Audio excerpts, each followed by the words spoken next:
ô toi, l'enveloppé dans tes vêtements.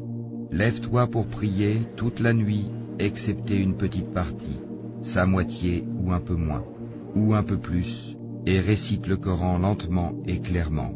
Nous allons te révéler des paroles lourdes, très importantes. La prière pendant la nuit est plus efficace et plus propice pour la récitation.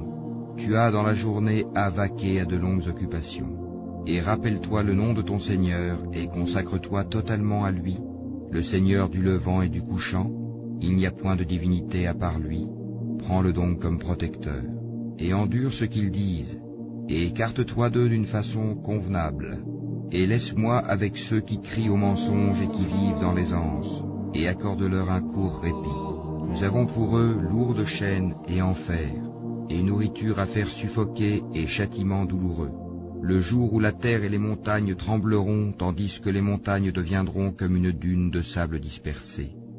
Nous vous avons envoyé un messager pour être témoin contre vous, de même que nous avions envoyé un messager à Pharaon. Pharaon désobéit alors au messager, nous le saisîmes donc rudement. Comment vous préserverez-vous, si vous mécroyez, d'un jour qui rendra les enfants comme des vieillards aux cheveux blancs, et durant lequel le ciel se fendra? Sa promesse s'accomplira sans doute. Ceci est un rappel, que celui qui veut prenne une voie menant à son Seigneur. Ton Seigneur sait, certes, que toi, Mohammed, te tiens debout moins de 2/3 de la nuit, ou sa moitié, ou son tiers, de même qu'une partie de ceux qui sont avec toi.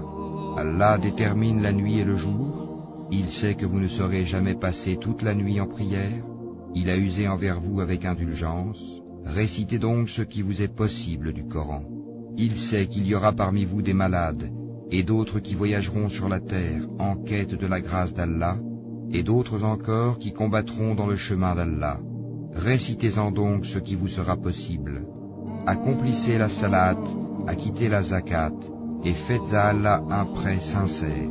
Tout bien que vous vous préparez, vous le retrouverez auprès d'Allah, meilleur et plus grand en fait de récompense. Et implorez le pardon d'Allah, car Allah est pardonneur et très miséricordieux.